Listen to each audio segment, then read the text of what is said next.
বড় ভূমিকম্পের পর মাটির নিচের ফাটল স্থিতিশীল হতে কিছুটা সময় নেয়, আর তাই ছোট ছোট কম্পন হয়। শনিবার হওয়া 3টি ভূকম্পনই আফটার শক, তবে এর মাত্রা ধীরে ধীরে কমতে থাকায় ভূতত্ত্ববিদরা বলছেন পরিস্থিতি স্বাভাবিকের দিকে যাচ্ছে। এখনই বড় ভূমিকম্পের আশঙ্কা কম, তবে টেকটনিক প্লেটগুলোর ঘর্ষণের কারণে বড় মাত্রার ভূমিকম্পের ঝুঁকিতে বাংলাদেশ, কিন্তু কবে তা নির্দিষ্ট নয়। আতঙ্কগ্রস্ত না হয়ে সাধারণ মানুষকে সচেতন হতে এবং সরকারকে স্বল্প ও দীর্ঘমেয়াদী প্রস্তুতি নেওয়ার পরামর্শ বিশেষজ্ঞদের। শুধুমাত্র সিটি ব্যাংকে অ্যাকাউন্ট থাকলেই করতে পারবেন গুগল পে, তাই অ্যাকাউন্ট খুলুন আজই। বাংলাদেশ ও আশেপাশে আশঙ্কাজনকভাবে বাড়ছে ভূমিকম্প। 3 দিনে 5টি ভূমিকম্পের মুখোমুখি দেশ। 2022 সাল বাদে গত 5 বছরে ক্রমান্বয়ে বেড়েছে এর সংখ্যা। বাংলাদেশে ভূমিকম্প উৎপত্তি জোন 2টি। একটি ডাউকি ফল্ট জোন, যা ময়মনসিংহ সিলেট হয়ে ভারতের করিমগঞ্জের দিকে গেছে।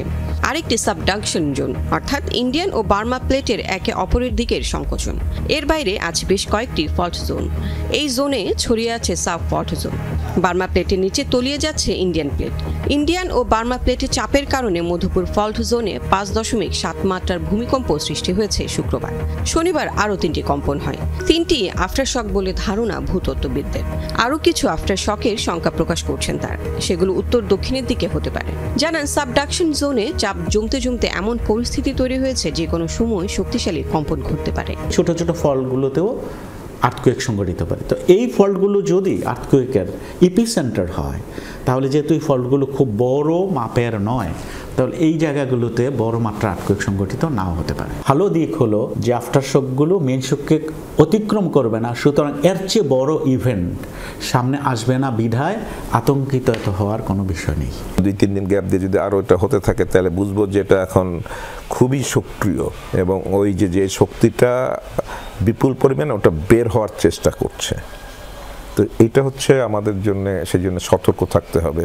কিন্তু প্রেডিক্ট করতে পারবো না যে কখন আর্থকুয়েকটা হবে। আমরা ফোরকাস্ট করতে পারি যে হ্যাঁ, এই এলাকায় আনুমানিক এরকম সময় আজ হতে পারে, আগামী 50 বছর পরেও হতে পারে, তাই না? কিন্তু এটা হতেই হবে, এই ভূমিকম্প হতেই হবে, শক্তি বের হতেই হবে, এর কোনো বিকল্প ব্যবস্থা নেই।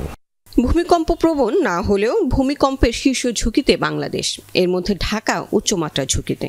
তাই আতঙ্কিত না হয়ে সচেতন হওয়ার পরামর্শ বিশেষজ্ঞদের। সমালোচনা করেন ভূমিকম্প নিয়ে সরকারের নিষ্ক্রিয়তার। উৎস কোথায় এটা জানতে হবে এবং ওই উৎস থেকে কি পরিমাণ ভূমিকম্পের শক্তি, মানে কি রিক্টার স্কেলে কত বেরোতে পারে এবং তার ফলে ভূপৃষ্ঠের উপর ঝাঁকুনি কেমন হতে পারে, এইগুলা বিবেচনা করে আমার তাহলে ওই বিল্ডিং কোডটা করতে হবে। আমি সোফা সেটের নিচে চলে যাব বা বিমের নিচে যে দাঁড়াবো বা দুটো দেয়ালে কর্নারে দাঁড়াবো, ভারী জিনিস আলমারি যদি থাকে সেখান থেকে দূরে থাকবো। ভূমিকম্পে বেশি প্রাণহানি ও ক্ষয়ক্ষতি হয় ভীতির কারণে। প্রকৃতিকে নিয়ন্ত্রণ করা না গেলেও জানমালের ক্ষতি কমাতে সচেতনতার বিকল্প নেই। লাভলি বিথি, যমুনা নিউজ, ঢাকা।